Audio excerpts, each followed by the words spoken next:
세상 역사에 하나님께서 간섭하시리라고 그렇게 믿습니다. 오늘 이 안식일 우리 모든 성도님들 가정마다 하나님의 은혜가 풍성하게 임하시길 바라고 또 넉넉한 은혜가 임하시기를 간절히 바랍니다. 그동안 우리는 에스더서를 공부해 왔습니다. 오늘은 이제 에스더서를 마무리하는 10장 마지막 장을 우리가 함께 들여다보고 함께 공부하도록 그렇게 하겠습니다. 10장을 바라보면서 저는 그런 생각을 했습니다. 우리 하나님께서는 사람을 사용하시는 하나님이시다. 그 사람이 어떠하든지 간에 또 그 사람이 어떠하느냐에 따라서 하나님께서 당신의 구속의 역사를 위하여 또 당신의 백성들을 하나님의 자녀들을 보호하고 인도하시기 위하여 사람을 사용하신다. 그런 생각을 가져봤습니다. 우리 10장에 이렇게 말씀하십니다. 아하수에로 왕이 그의 본토와 바다 섬들로 하여금 조공을 바치게 하였더라. 이때 이 아하수에로 왕 때 모든 도와 나라와 127곳에서 이 아하수에로 왕에게 조공을 바쳤습니다. 왕의 능력 있는 모든 행적과 모르드게를 높여 존귀하게 한 사적이 메대와 바사 왕들의 일기에 기록되지 아니하였느냐. 성도 여러분, 이 에스더서의 주인공이 누굽니까? 제 질문이 좀 그런가요? 10장을 보면은 이 에스더서를 마무리하는 10장에서는 왕후 에스더의 모습은 보이지 않습니다. 왕후 에스더의 모습은 보이지 않고 왕과 모르드게의 모습이 이렇게 단연 부각되고 있는 모습을 보는 것입니다. 그래서 저는 그런 생각을 해봤습니다. 에스더서의 주연은 혹시 모르드게가 아닐까? 모르드게를 세우기 위하여 에스더가 조연으로 이렇게 역할을 한 것은 아닐까? 그런 생각을 해봤습니다. 그저 저의 개인적인 생각일 뿐입니다. 그러나 우리가 이 에스더서를 그동안 쭉 공부해 왔고 이제 에스더서를 마무리하면서 우리가 한 번쯤 하나님께서 당신의 사람들을, 당신의 백성들을 어떻게 사용하시는지 우리가 살펴보면서 그 은혜를 우리가 누릴 수 있습니다. 역사에서 역사가들이 기억한 사람은 인류 역사에 있어서 참으로 많습니다. 그렇지 않습니까? 당장 이 페르시아가 망하고 이 그리스가 세계를 제패했던 당시만 해도 알렉산더가, 그죠? 알렉산더 대왕이 우리 예수님과 똑같은 나이에 세계를 제패했습니다. 그는 무력으로 세계를 제패했지만 우리 예수님은 똑같은 나이에 사랑으로 세계를 제패하셨어요. 또 이 알렉산더도 이 30대 초반에 그의 이 명을 달리했습니다. 이제는 더 이상 정복할 땅이 없노라고 이 한탄하면서 말입니다. 세계 모든 역사가들은 알렉산더를 위대한 왕으로 기억합니다. 또 프랑스를 일으키고, 그렇죠? 프랑스를 일으키고 중세의 모든 그 힘의 균형을 깨뜨렸던 이 나폴레옹, 그도 또한 세상 역사가들은 위대한 자로 기록하고 있습니다. 세상 역사가들이 기억하는 이름들은 참으로 많습니다. 좋은 이름으로 남는 자들도 있고 악한 이름으로 남는 자들도 있고 히틀러처럼 말입니다. 그러나 중요한 것은 성경이 기록한 사람이 더욱 중요하다고 저는 그렇게 생각을 합니다. 세상 역사가들이 기억하지 못한다 할지라도 우리 하나님이 기억하는 사람이라면 그는 정말 훌륭한 사람이 아니겠는가. 정말 인류 역사의 빛이 에스더처럼 별처럼 빛나는 그러한 사람이 아니겠는가 하는 생각을 해보는 것입니다. 그렇죠? 이 성경이 기록한 사람, 모르드게. 그렇죠? 세상 사람들은 이 모르드게 이름에 관해서 잘 알지 못합니다. 그러나 우리 하나님은 그를 기억하시고 그의 이름을 믿음의 모든 후손들에게 기억하게 하셨습니다. 한 번은 우리 예수님께서 이런 말씀을 주셨어요. 이 70명의 제자들을 선교지에 내보냈습니다. 그래서 그들이 선교지에 나가서 귀신도 쫓아내고 병자도 고치고 많은 이적들을 행하면서 참 들뜬 마음으로 참 어깨가 으쓱해가지고 선교지에서 돌아와가지고 예수님께 선교 보고를 하는 자리였습니다. 그때 예수님께서 그 제자들을 향해서 이렇게 말씀하셨어요. 그러나 귀신들이 너희에게 항복하는 것으로 기뻐하지 말고 너희 이름이 하늘에 기록된 것으로 기뻐하라 하시니라. 성도 여러분, 귀신 쫓아내 보셨어요? 그죠? 여러분들이 보는 현장에서 환자가 낫는 경험을 이렇게 해보신 적 있어요? 우리가 그런 경험들이 많지 않습니다. 그렇지 않습니까? 그런 경험들이 많지 않아요. 어떤 목사님이 그런 글을 올리셨더라고요. 오늘 제가 카스타에서 본 글인데 이런 글을 올리셨어요. 이번 미국 대통령 선거를 보면서 참 마음이 안 좋았대요. 그래서 하나님, 훌륭한 지도자를 좀 세워주십시오 하고 밤에 기도를 했대. 그랬더니 밤에 선거 결과가 바뀌어지고 있더래요. 그래서 아침에 일어나서 그렇게 기도하셨답니다. 나같이 부족한 사람의 기도를 들어주셔서 감사합니다. 그렇게 기도를 하셨대요. 성도 여러분, 우리는 어떻게 생각하십니까? 그분의 말씀에 관해서. 그렇죠? 네.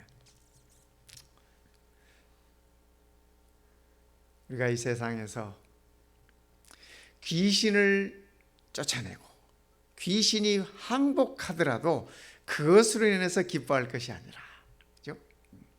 어떤 이적들이 일어나고 어떤 기적들이 일어나고 내 삶에 있어서 획기적인 어떤 그런 것들이 이렇게 바뀐다 할지라도 그런 것으로 인해서 기뻐하는 것보다 우리 주님의 말씀이 너희의 이름이 하늘에 기록된 것으로 기뻐해라 이렇게 말씀하십니다.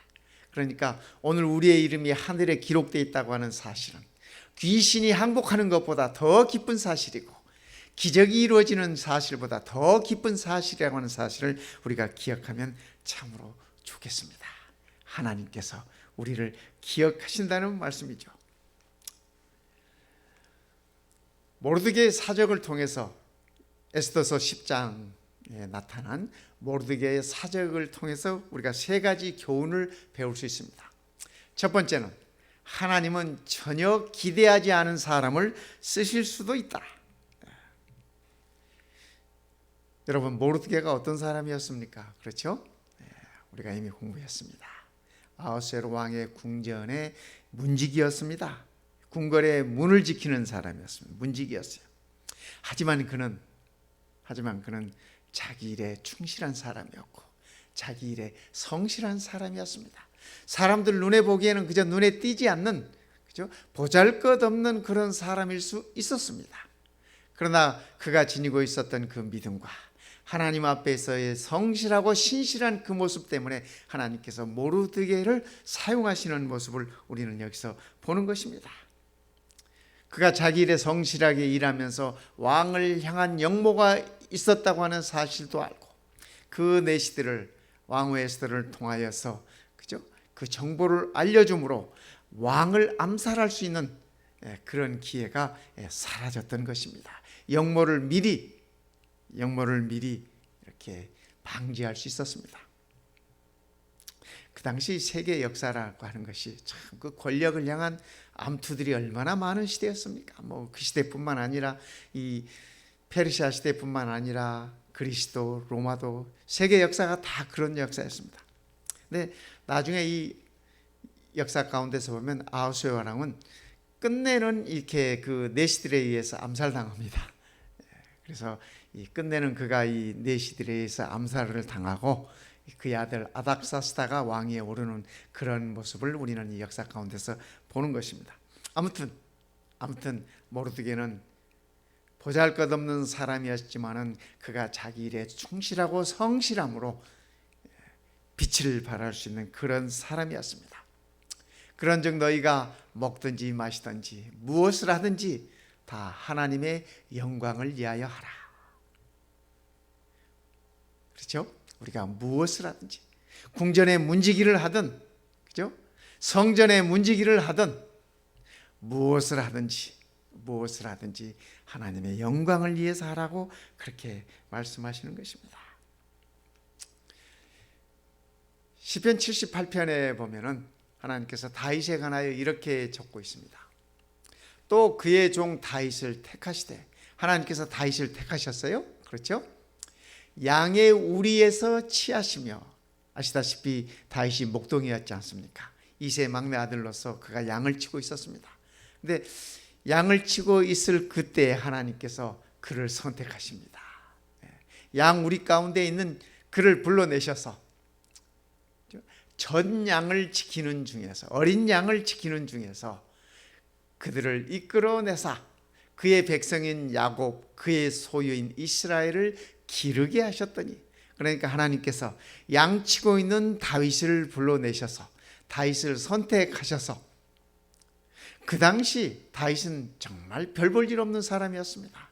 그의 아버지 이새의 눈에도 별 볼 일 없는 사람이었습니다. 그의 형들의 눈에도 그는 별 볼 일 없는 사람이었습니다. 그러나 하나님은 별 볼 일 없는 다윗을 선택하시고 다윗을 사용하십니다. 전혀 기대하지 않은 사람을 하나님께서는 사용하시는 모습을 우리는 보는 것입니다. 이에 그가 그들을 자기 마음의 완전함으로 기르고, 이스라엘을 기르게, 다윗에게 이스라엘을 맡겨주셨어요. 다윗에게 야곱의 후손들을 맡겨주었어요. 그랬더니 어떻게 했어요? 다윗이 그들을 자기 마음의 완전함으로 기르고, 그러니까 하나님 마음에 쏙 들은 겁니다. 그의 손의 능숙함으로 그들을 지도하였도다. 다윗이 말입니다. 그렇죠? 네. 이 보면은 다윗이 참으로 성실한 사람인데, 우리 성경을 보면은 정말 성실한 사람을 또 누구를 언급하고 있냐면 요셉을 언급하고 있습니다. 요셉을. 아시다시피 요셉은 형들에 의해서 노예로 팔려가지 않았습니까? 그래서 참 귀한 집 족장의 이 사랑받는 아들이 언어도 통하지 않고 문화도 다르고 한 그곳에 가서 노예로 팔려가서 노예의 삶을 삽니다. 하루아침에 그의 인생이 완전히 나락으로 떨어졌던 것입니다. 하지만 그가 성실함으로 인함으로 보디발의 가정총무로서 그가 일을 했습니다. 그렇죠? 보디발에게 인정받고 그 주인 보디발의 모든 재산 관리까지 요셉이 다 해주게 되었습니다. 성도 여러분, 성경에 기록된 대로 만약에, 그죠? 이 보디발의 아내가 보디발에게 요셉을 이렇게 고발했던 것처럼 그런 일이 있었다면, 그렇죠? 그런 일이 있었다면 보디발이 이 노예를 감옥으로 보냈겠습니까? 그렇죠? 당장 죽이는 거죠. 당장 죽여야 되는 거예요. 그런데 보디발은 아내의 고발이 사실이 아님을 알았습니다. 그래서 요셉을 감옥으로 보낸 것입니다. 감옥에 있는 동안도 요셉이 그가 처한 곳에서 성실하게 그가 임했습니다. 그래서 그는 이제 보디발 가정 총무가 이제는 감옥에서 총무가 됐습니다. 감옥 총무가 됐어요. 아시다시피 감옥에 있는 동안에도 모든 이 죄수들을 관할하는 그러한 신실한 이 총무로서의 일을 하지 않았습니까? 그가 하나님의 인도하심 속에 하나님께서 형통케 하심을 힘입어서 그가 감옥에서 나옵니다. 감옥에서 나와서 이제는 바로가 다스리는 나라의 총무가 되었습니다. 2인자, 그죠? 총리 대신이 되신 것입니다. 이렇듯이 하나님께서는 성실한 당신의 백성들을 찾으시고 성실한 당신의 백성들을 사용하고 계시는 모습을 우리는 보는 것입니다. 성경에서 또 한 사람 성실한 사람을 언급하고 있는 사람은 여호수아입니다. 여호수아. 그래서 여호수아는 참으로 성실한 자입니다. 이 여호수아는 이 모세의 지도력 하에서 그가 이제 2인자로 이렇게 성장을 했습니다. 그러나 그가 정말 늘 모세의 곁에 있으면서 성실하게 지도자 수업을 받았음을 우리는 보는 것입니다. 뿐만 아니라 솔로몬은 그의 글 가운데 그의 아버지의 성실하심에 관해서 적고 있습니다. 그래서 그의 아버지 다윗 왕이 정말 성실한 분이었다고 그는 그렇게 아버지에 대해서 기록하고 있는 모습을 우리는 보는 것입니다. 저희 어머님 살아 생전에 늘 저희들에게 하신 말씀이 있었어요. 너희들처럼 이렇게 가진 것이 없는 자들은 성실함이 자본이란다. 늘 저희 어머님이 그렇게 말씀하셨습니다. 그래서 저희들이 물려받은 것은 없지만 그러나 성실함이 우리가 살아감에 있어서 자본이라고 하는 사실은 우리는 마음속에 굳게, 우리 형제들은 마음속에 굳게 다짐하면서 그것 하나로 이제껏 함께 살아왔던 것 같습니다. 예레미야 23장에 보면 하나님께서 그렇게 말씀하셨어요. 말씀을 받은 자는 성실함으로 그 일에 임해야 한다. 그렇게 말씀하고 계십니다. 말씀을 받은 자는, 그렇죠? 우리 모두가 다 말씀을 받은 자들 아니겠습니까? 우리 모두가 다 복음을 받은 자들입니다. 그래서 복음을 받은 자들, 말씀을 받은 자들은 성실함으로 그 말씀에 임해야 한다고 우리 하나님께서 그렇게 말씀을 주고 계십니다. 우리 예수님께서 이렇게 말씀하셨어요. 그 주인이 이르되 잘하였도다. 착하고 충성된 종아. 여기 충성된 종이라고 하는 말은 성실한 종아 그 말입니다. 네가 적은 일에 충성하였음에 내가 많은 것을 내게 맡기리니 내 주인의 즐거움에 참여할지어다 하고, 우리 예수님께서 십자가에 달리시기 전에 마지막으로 가르쳐준 그분의 가르침 속에 나오는 그 말씀입니다. 그래서 적은 일에 성실하게 임하고 적은 일에 충성된 당신의 종들을 향하여, 당신의 제자들을 향하여 그렇게 말씀하시는 것입니다. 적은 일에 충성하였으므로 많은 것을 내게 맡기고 나의 즐거움에 참여하게 해주겠다고 그런 약속을 주시는 것입니다. 그러게 바울은 이렇게 말씀하셨습니다. 또 내가 많은 증인 앞에서 내게 들은 바를 충성된 사람들에게 부탁하라. 저희가 또 다른 사람들을 가르칠 수 있으리라. 바울은 그의 믿음의 아들 디모데에게 내게 들은 바를 충성된 사람들에게 부탁해라. 디모데야, 네가 나를 통하여 받은 이 복음들, 나를 통하여 받은 이 기별들을 네가 봤을 때 성실한 사람들에게, 작은 일에 충성할 수 있는 사람들에게 그것들을 가르치다 라고 그렇게 부탁을 합니다. 두 번째, 모르드게 사적에서 배울 수 있는 교훈은 하나님은 자기 백성을 사랑하는 자를 사용하십니다. 하나님께서는 자기의 백성을 사랑하는 자를 사용하심을 볼 수 있습니다. 유다인 모르드게가 아하수에로 왕의 다음이 되고 유다인 중에 크게 존경받고, 어떤 성경에는 이 유다인 중에 크게 괴물 받고, 그렇게 적고 있습니다. 같은 말입니다. 그의 허다한 형제에게 사랑을 받고 그의 백성의 이익을 도모하며 그의 모든 종족을 안위하였더라. 저는 현대 지도자들도, 우리 미국의 대통령도 좀 이랬으면 좋겠어요. 많은 미국인들 중에 크게 존경받고 많은 형제들에게 사랑받고 그 백성의 이익을 도모하며 모든 종족을 안위하였더라. 백성들을 편안하게 해주었더라.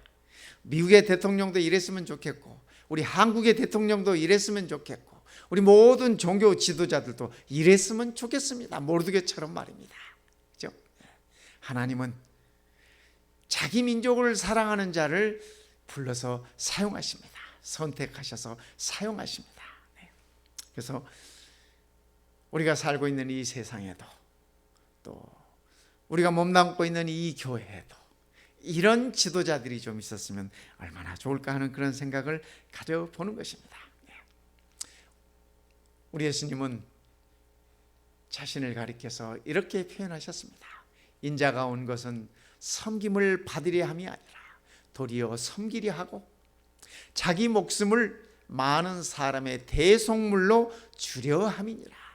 그러니까 우리 주님께서 이 땅에 오신 목적은 죽기 위하여, 다른 사람을 위하여 죽기 위하여 이 땅에 오셨다라고 그렇게 말씀하십니다. 그러면서 저희들에게도 하시는 말씀이 너희도 세상을 섬겨라 라고 이렇게 말씀하시는 것입니다. 섬김을 받으려 하지 말고 섬기라고 이렇게 부탁하고 계시는 것입니다. 그러게 우리 예수님의 섬김의 극치는, 그분의 섬김의 하이라이트는 십자가 사건입니다.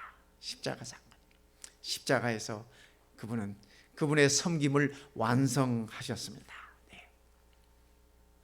그러나 내가 육신에 거하는 것이 너희를 위하여 더욱 유익하리라. 사도 바울이 복음을 위하여 죽는 것도 개의치 않겠다라고 이렇게 얘기를 하시면서, 하지만 내가 아직 살아있는 것이 너희를 위하여 더 유익할 것이다 라고 그렇게 말씀을 하셨습니다. 네, 그렇습니다. 우리가 살아있는 것도 우리가 죽는 것도 복음을 위하여 유익한 것이 되어야 한다라고 그렇게 말씀하고 계시는 것입니다. 네. 세 번째, 우리가 모르드게 사적에서 배울 수 있는 교훈은 하나님은 하나님의 가치를 높이는 자를 사용하신다는 말입니다. 하나님은 하나님의 가치를, 하나님의 영광을 높이는 자를 사용하시는 모습을 우리가 볼 수 있습니다. 모르드게가 아하수에로 왕의 다음이 되고 유대인 중에 크게 존경받고, 제가 이 말씀을 자주 읽습니다. 그죠? 그의 허다한 형제에게 사랑을 받고 그의 백성의 이익을 도모하며 그의 모든 종족을 안위하였더라. 얼마나 아름다운 말씀입니까? 그렇죠? 그래서 이런 자들이 필요하다고 하는 말씀을 우리 예수님께서는 이렇게 표현하셨습니다. 화평케 하는 자는 복이 나니 그들이 하나님의 아들이라 일컬음을 받을 것이며, 백성을 안익게 하는 자는, 그죠? 사람들을 화평하게 하는 자입니다. 유대인들이 쓰는 인사말 가운데 샬롬이라는 말이 있습니다.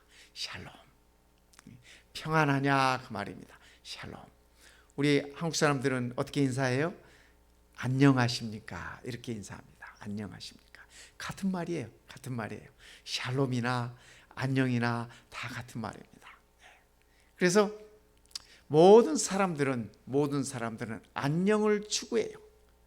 평안을 추구해요. 우리 어른들 세대에는, 6.25를 겪은 어른들 세대에는 인사를 밤새 안녕하셨습니까 이렇게 했어요. 밤새 안녕하십니까. 왜냐하면 이 전쟁을 치르면서 밤새 사라진 사람들이 많았어요. 그렇죠? 밤에는 인민군들이 내려오고 낮에는 우리 군인들이 들어오고 이렇게 하면서 밤새 사라지는 사람들이 참 많았어요. 그래서 밤새 안녕하셨습니까? 또 우리 민족들이 이 전쟁을 지나면서, 보릿고개를 지나면서 이 배고픈 시절들을 많이 지냈지 않습니까? 그래서 인사가 진지 드셨습니까? 밥 먹었습니까? 그게 인사였어요. 왜요? 배고픈 시절이 있었기 때문에 그렇습니다. 오늘 우리가 화평케 하는 자가 되어야 할 것입니다. 우리의 백성들을 안익게 하는 자가 되어야 할 것입니다. 그래서 그들을 가리켜서 우리 하나님께서 뭐라고 말씀하셨어요? 우리 주님께서 하나님의 아들이라 일컬음을 받을 것이다. 우리 예수님께서 하나님의 아들이지 않습니까? 우리 예수님은 하나님과 세상을 화평케 하신 분이셨습니다. 하나님과 죄인을 화목하게 하신 분이셨습니다. 그러게 그분이 하나님의 아들이셨던 것입니다. 오늘 우리도 서로가 서로를 화목하게 합니다. 서로가 서로를 화평케 한다면 우리는 하나님의 아들임에 틀림이 없다고 하는 사실을 기억하면 좋겠습니다. 이제 에스더서를 마치면서, 그렇죠? 우리가 에스더서를 이제 이 책을 한 권 떼면서 에스더서 전체를 통하여 얻을 수 있는 세 가지 교훈을 저는 요약을 해보고 싶습니다. 첫 번째, 하나님은 자기를 높이는 자를 낮추신다. 우리가 에스더서를 통해서 공부하면서 하만이 얼마나 자고했는지, 그죠? 하만이 얼마나 자기를 높였는지, 그죠? 왕보다 왕 못지않게 자기를 이렇게 세우려고 하는 모습들을 보았습니다. 그러나 우리 하나님은 그런 자들을, 자기를 높이는 자를 낮추신다고 하는 사실을 우리는 깨닫습니다. 그러한 교훈을 우리는 이 에스더서를 통해서 우리는 배우는 것입니다. 이사야 14장에 이렇게 말씀하십니다. 너 아침의 아들 계명성이여 어찌 그리 하늘에서 떨어졌으며. 이 이사야 14장은 1차적으로는 바벨론에 관한 말씀입니다. 바벨론에 주어지는 바벨론 왕의 그 교만함에 관해서 주신 말씀이 이사야 14장입니다. 그러나 1차적으로는 바벨론 왕에게 주신 말씀이지만 영적으로는 성경 전체적으로 살펴봤을 때는 이것은 그죠? 루스벨에 관한 말씀입니다. 사단에 관한 말씀인 것을 우리는 깨달을 수 있습니다. 너 아침의 아들 계명성이여. 여기 계명성이라고 하면 루시퍼, 우리는 우리말로 루스벨이라고 하죠. 이 루스벨 계명성이라고 하는 말은 무슨 말이냐면 그 해가 뜨기 전에 해보다 먼저 떠서 비추는 이 별이 있습니다. 우리는 그것을 금성이라고 합니다. 비너스, 그렇죠? 그래서 동트기 전에 먼저 이 비추는 별, 그래서 이 계명성이라 그러는 것입니다. 너 아침의 아들 계명성이여 어찌 그리 하늘에서 떨어졌으며. 너 열국을 엎은 자여 만국을 다 뒤집어 놨어요. 열국을 엎은 자여 어찌 그리 땅에 찍혔는고. 그죠? 하늘에서 번쩍이던 자가 땅에 이렇게 처박혔습니다. 네가 네 마음에 이르기를 내가 하늘에 올라 하나님의 뭇별 위에 내 자리를 높이리라. 내가 북극 지폐의 산 위에 앉으리라. 이 북극 지폐의 산이라고 하는 것은 그 당시 문화에 비쳤을 때 신들이 모이는 산으로 그렇게 생각. 예를 들면 뭐 그리스 같으면 올림푸스 산 같은 거, 그런 산들을 나타내는 그런 의미입니다. 가장 높은 구름에 올라 지극히 높은 이와 같아지리라 하는도다. 성도 여러분, 가장 높은 구름에 올라 지극히 높은 이와 같아지리라 한다. 이사야 14장 구약 성경에서 보는 모습이지만 우리는 신약 성경에서 요한계시록에서 지극히 높은 이와 견주리라고 하는 세력이 어떤 세력인지, 그가 어떤 자인지, 그죠? 우리는 익히 잘 알고 있습니다. 그죠? 바벨론 뒤에 숨어 있는 사탄의 모습 아니겠습니까? 그죠? 그러나 우리 하나님께서는 이런 자를, 자기를 높이는 자, 스스로 높아지려고 하는 자를 낮추신다고 하는 사실을 우리는 말씀 속에서 볼 수 있습니다. 그렇기 때문에 베드로는 이렇게 권면합니다. 젊은 자들아, 이와 같이 장로들에게 순종하고 다 서로 겸손으로 허리를 동이라. 사실 이 말씀은 사도 베드로의 간증이나 다름없는 말씀입니다. 그가 노년에 초기 그리스도인들에게 흩어져 있는 그리스도인들에게, 핍박 가운데 있는 그리스도인들에게, 고통 중에 있는 그리스도인들에게 자기 간증을 담아서 지금 이렇게 말씀을 주시는 것입니다. 그가 젊었을 때 겸손하지 못했어요. 아시지 않습니까? 누가 크냐, 그리고 서로 제자들끼리 다투고, 그죠? 누가 크냐, 늘 이렇게 크기를 원하는, 어깨를 견주는 그런 이 베드로의 모습이었습니다. 젊은 자들아, 이와 같이 장로들에게 순종하고 다 서로 겸손으로 허리를 동여라. 겸손으로 허리를 동여라. 어쩌면 베드로는 이 말씀을 쓰면서 수건을 허리에 동이고 그의 발을 씻겨 주셨던, 겸손의 상징이셨던 예수님의 모습을 생각했을지도 모릅니다. 하나님은 교만한 자를 대적하시되 겸손한 자들에게는 은혜를 주시느니라. 이 말씀을 베드로가 기록하고 있을 때 하나님께서 베푸신 그 은혜에 푹 쳐져서 그 은혜에 감사하면서 그가 이 글을 쓰고 있었을 것입니다. 그렇죠? 하나님은 교만한 자를 대적하신다. 그러므로 그렇기 때문에 하나님께서 겸손한 자들에게 은혜를 베푸시기 때문에 하나님의 능하신 손 아래서, 하나님의 능력 있는 그 손 아래서 겸손해라. 그러니까 어디서 겸손해요? 하나님의 손 안에서. 우리 성도님들이 기억해 두시면 좋을 말씀입니다. 그렇지 않습니까? 우리가 하나님 안에서 겸손해야 돼요. 하나님의 손 안에서 우리가 겸손해야 돼요. 때가 되면 하나님께서 너희를 높이시리라. 그렇죠? 하나님께서 우리를 높이시는 그 때를 우리는 기다리고 있는 것입니다. 그러나 우리가 이 세상에 발을 담고 있는 지금은 하나님의 손 아래서 우리가 겸손할 때인 것입니다. 복음을 위하여 우리가 겸손할 때인 것입니다. 때가 되면 하나님께서 아들을 이 땅에 다시 보내시고 우리를 높이실 것입니다. 하나님의 보좌에 앉게 해 주실 것입니다. 이기는 자들에게 하나님의 보좌에 앉게 하는 그러한 특권을 주시겠다고 그렇게 약속을 하시는 것입니다. 두 번째, 우리가 에스더서를 통해서 얻을 수 있는 이 교훈은 하나님은 이웃을 섬기고자 하는 자를 높이신다. 하나님은 이웃을 섬기고자 하는 자를 높이십니다. 그렇습니다. 하나님께서 이 겸손한 자를 선택하실 때 이스라엘 역사를 보면은 사울을 선택하셨습니다. 처음에. 그죠? 그래서 이스라엘의 그 초대 왕은 베냐민 지파 사울이었습니다. 하나님께서 그를 부르셨을 때 그는, 그죠? 사무엘 선지자가 그를 왕으로 이렇게 기름 붓기 위해서 그를 선택했을 때 사울이 얼마나 겸손했는지 우리는 성경을 통해서 압니다. 그러나 그가 왕이 된 후에는 그 모든 겸손을 잃어버렸어. 그리고 겸손 대신에 그가 점점 교만해지기 시작했습니다. 그래서 끝내는 그의 왕위가 이어지지 못했습니다.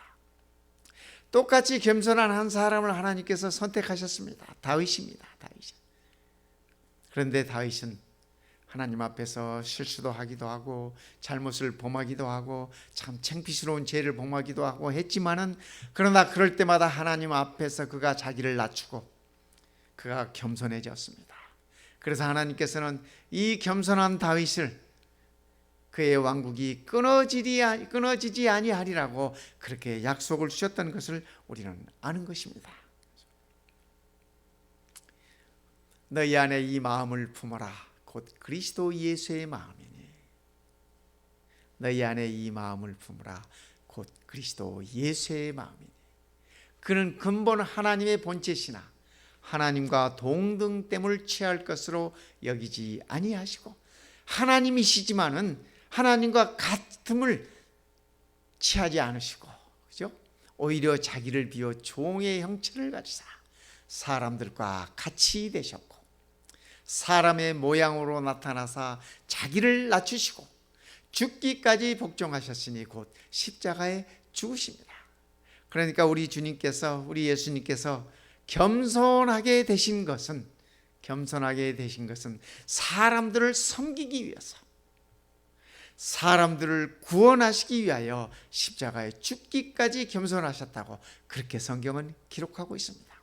성도 여러분, 너희 안에 이 마음을 품으라고 하는 그 마음은 겸손한 마음입니다. 섬기기 위하여 자기를 비우는 겸손한 마음입니다. 오늘 우리도 예수님의 이 겸손한 마음을 달라고, 그 마음을 품게 해달라고 우리가 함께 그렇게 기도하면 좋겠습니다.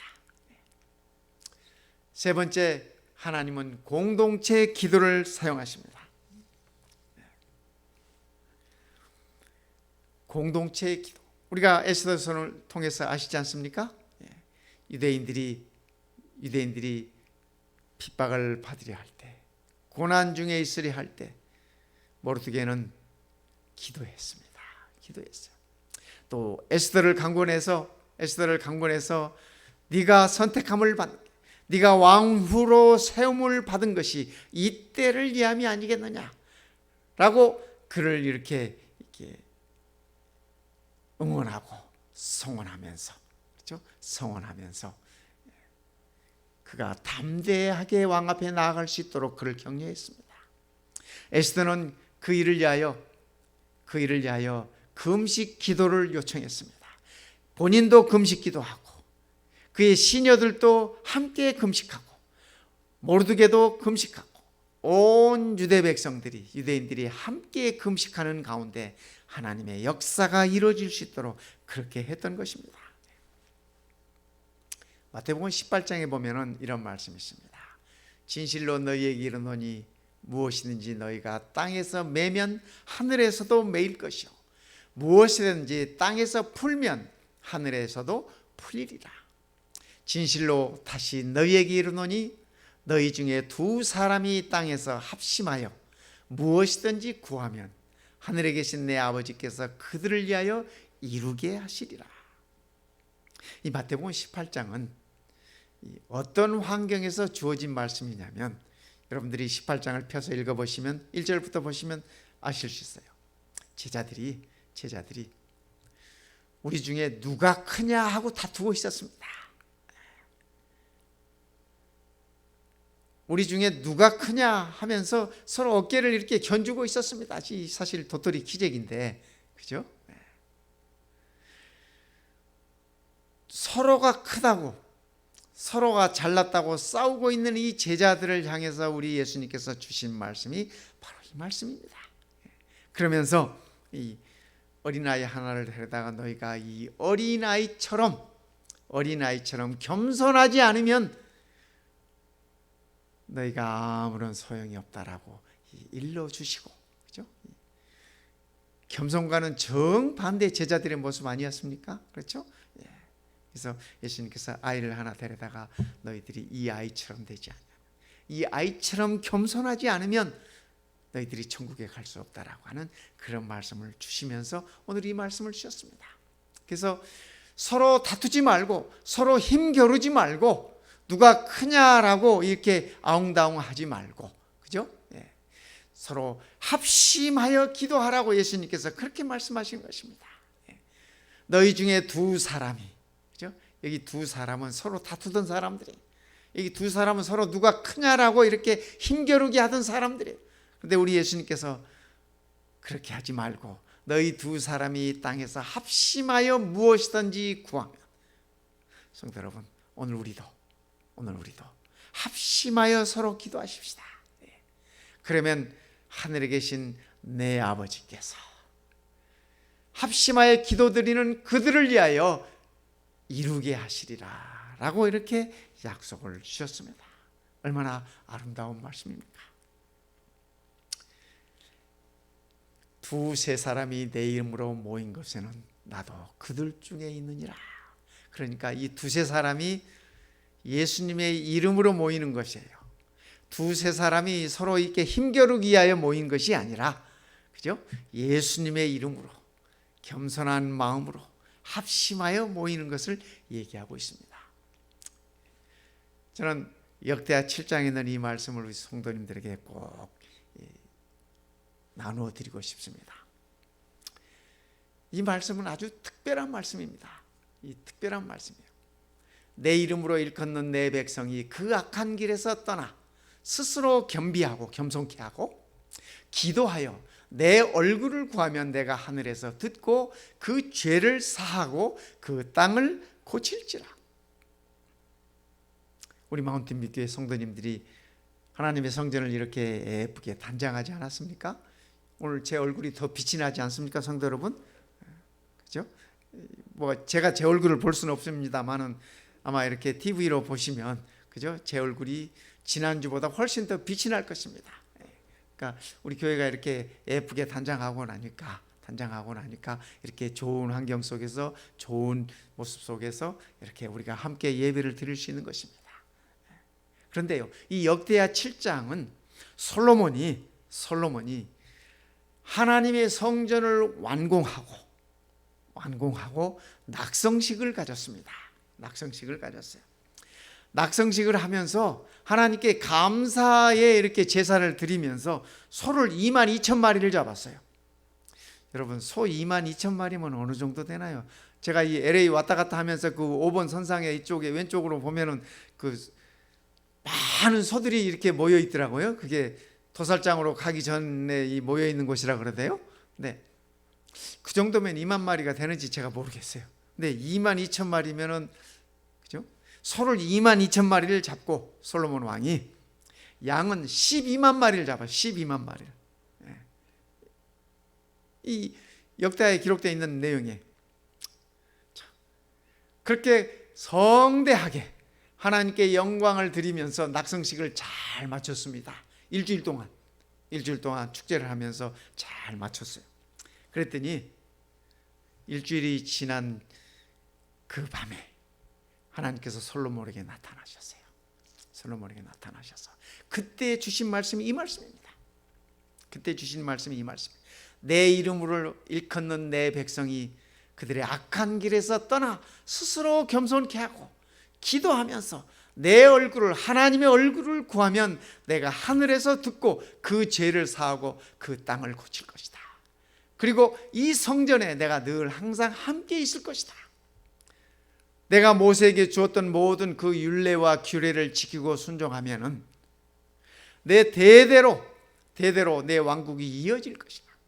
그러나 모세에게 일러준 모든 말씀과 율례와 규례들을 이렇게 던져버리고 그 길에서 벗어나면 너희가 끊어질 것이다. 그리고 이 지금 영광스럽게 하나님께 드려진 이 성소조차도 욕보이고 많은 이방인들이 그게 무슨 의미가 있느냐라고 얘기할 것이다. 하나님께서 솔로몬에게 그렇게 일러주셨던 말씀이에요. 그 말씀이 바로 이 말씀이에요. 그런데요 바로 이 전 말씀을 보면 12절 13절에 있는 말씀을 보면 하나님께서 이렇게 말씀하셨어요. 솔로몬에게 이 말씀을 주시기 바로 전에 이렇게 말씀하셨어요. 네가 살면서 땅에 비가 내려오지 않거나 메뚜기가 때로 몰려와가지고 곡식들을 다 먹어버리거나 아니면 백성들 중에 전염병이 퍼지면 그죠? 악한 길에서 떠나 스스로 겸비케 하고 기도하여 내 얼굴을 구하라. 그러면 내가 하늘에서 듣고 죄를 사고 그 땅을 고칠 것이다. 이게 그 땅을 고친다고 하는 의미는 그 앞에 있는 말씀과 뒤에 있는 말씀을 살펴보면은, 그죠? 비가 내리지 않을 때 비가 내리게 하고, 엘리야 때 그런 일이 있었지 않습니까? 그 다음에 메뚜기 떼가 곡식을 먹을 때 그 메뚜기 떼를 없애게 하고, 더 중요한 말씀은 이 말씀입니다. 백성들 중에 만연해 있는 전염병을 그치게 하리라. 하나님께서 이렇게 말씀하셨어요. 솔로몬에게 그렇게 일러주셨어요. 저는 이 말씀을 보면서 오늘 우리 모든 성도님들이 오늘 우리가 해야 할 일이 있다고 하면은, 그렇죠? 우리가 거리 유지를 하고 마스크를 쓰고 손을 깨끗이 잘 닦고 운동을 열심히 하고, 그죠? 물 많이 마시고 건강한 음식을 섭취하고 무리하지 않고 수면 잘 취하고, 그죠? 휴식을 잘 취하고 할 것입니다. 그러나 그거보다 더 중요한 것은 뭐냐면, 우리가 이럴 때일수록 요즘 미국이 코로나 환자들이 점점 많아져. 참 걱정이 됩니다. 점점 많아져요. 그죠? 막 하루에 10만 명씩 이렇게 말이 됩니까? 그런데 오늘 우리가 해야 할 일이 있다고 하면, 우리들의 악한 길에서 떠나고 내가 혹시 악한 길을 가고 있지 않은지 우리 자신들을 스스로 살피면서 스스로 겸비케 하면서 하나님 앞에서 우리가 스스로 낮아지면서 우리 자신을 살피고, 그죠? 기도하면서 하나님의 얼굴을 구하십시다. 그러면 하나님께서 이 전염병 또한 지나가게 하시겠다고, 끝나가게 하시겠다고 그렇게 말씀하고 계시는 것입니다. 성도 여러분, 우리가 이럴 때일수록, 이렇게 어려운 때일수록 스스로 우리의 자신을 더 열심히 살피십시다. 말씀에 비추어 우리 자신들을 더욱더 열심히 살피고 우리 자신들을 하나님 앞에서 겸비케 하십시다. 겸손하게 하십시다. 그리고 그분의 얼굴을 구하십시다. 그러면 이 모든 것들이 지나갈 것이라고 하나님께서 약속해 주셨습니다. 우리 하나님께서 마태복음 18장 14절에 이렇게 말씀하셨습니다. 이 작은 자 중에 하나라도 잃는 것은 하늘에 계신 너희 아버지의 뜻이 아니니라. 그러니까 우리가 에스더서 10장에서 살펴보았던 별 볼 일 없는 사람이라 할지라도 이 작은 자 중에 하나라도 잃어버리는 것은 우리 아버지 하나님의 뜻이 아니라는 말씀입니다. 저는 이 말씀이 너무 감사합니다. 왜요? 저도 별 볼 일 없는 사람이거든요. 그죠? 뭐 따지고 보면 우리가 다 그래. 우리가 다 별 볼 일 없는 사람이에요. 그런데 하나님의 뜻은 나 같은 사람도 잃어버리지 않는 것이 그분의 뜻이래요. 성도 여러분, 얼마나 감사합니까? 에스더서를 마치면서, 그죠? 에스더서를 마치면서 우리가 아무 별로 쓸모가 많지 않는 자라 할지라도 하나님께서 우리를 선택하시고 하나님께서 우리를 사용하신다고 하는 사실입니다. 오늘 우리가 예배 시작하기 전에 불렀던 찬송이 있잖아요. 주여 나를 평화의 도구로 삼소서. 얼마나 아름다운 찬양입니까? 성도 여러분, 오늘 이 저녁 우리가 그렇게 기도하십시다. 하나님 앞에서 우리 자신을 스스로 겸비케 하고 하나님의 얼굴을 구하면서 열심히 기도하십시다. 그러므로 인해서 모든 것들이 우리가 정말 지긋지긋하게 생각하는 이 코로나까지도 지나가게 될 것입니다. 오늘 이 에스더서를 마치면서 다음 금요일부터는 저는 기도하면서 생각하다가 시편을 선택했습니다. 시편은 고난받는 백성들이 드리는 기도입니다. 이 시편은 고난 중에 있는 하나님의 백성들이 부르는 노래입니다. 찬양입니다. 쫓아다니는, 우리의 삶을 쫓아다니는 고난의 그림자라 할지라도 그 그림자 중에서라도 하나님의 백성들은 하나님을 찬양하고 노래하면서, 그죠? 그 모든 것들을 하나님께 찬양으로 드리는 모습이 바로 이 시편인 것입니다. 그래서 시편은 기도의 책입니다. 시편은 찬양의 책입니다. 인생 고난의 언덕에서 주의 백성들을 찬양으로 주께 바치는 모습을 우리는 시편에서 볼 수 있는 것입니다. 그래서 다음 금요일 저녁부터는 우리가 시편을 함께 공부하겠습니다. 시편이 150편이에요. 그래서 제가 150편을 다 할 수는 없고, 그죠? 150편을 한 주에 한 편씩만 해도 몇 년입니까? 그래서 제가 임의로 24편을 골랐습니다. 그래서 24편을 골라서 성도님들과 더불어서 함께 우리가 고난 중에 어떻게 하나님께 기도하면서 어떻게 찬양하면서 하나님께서 우리를 어떻게 인도하시는지 시편 가운데서 함께 찾아보는 그런 시간들을 갖게 되기를 바랍니다. 오늘 이 안식일 하나님께서 우리 모든 성도님들에게 넉넉한 은혜와 따뜻한 손길로 함께 하시기를 시간에 간절히 바랍니다. 우리 함께 기도하시겠습니다. 우리 아버지 하나님, 참으로 감사합니다. 보잘것없는 저희들, 쓸모가 별로 없는 저희들, 아버지께서 우리를 귀히 여기시고 또 우리를 선택하시고 우리를 사용해 주시는 그 은혜를 인하여 참으로 감사합니다. 아버지 하나님, 고난 중에 있는 당신의 백성들에게 별처럼 빛났던 에스더처럼 고난 중에 있는 이 시대에 고난 중에 있는 이 백성들에게 우리가 아버지의 빛을 드러내는 아버지의 손에 쓰임받는 자녀들이 되도록 축복하여 주시옵소서. 오늘 이 안식일 우리 모든 가정마다 성도들 가슴마다 주의 풍성하심으로 채워주시고 흘러 넘쳐나는 주의 은혜로 가득 채워주시옵기를 우리 주님 예수님의 이름으로 간절히 기도드리옵나이다. 아멘. 내일 11월 7일 안식일에는 10시 30분부터 과정 공부를 유길박 장로님께서 인도해 주시고 11시에 감사 교제가 있은 후에 11시 10분에 임정 목사님께서 조연이란 제목으로 설교 말씀을 해주시겠습니다. 행복하고 은혜로운 안식일 하루가 되시기 바랍니다.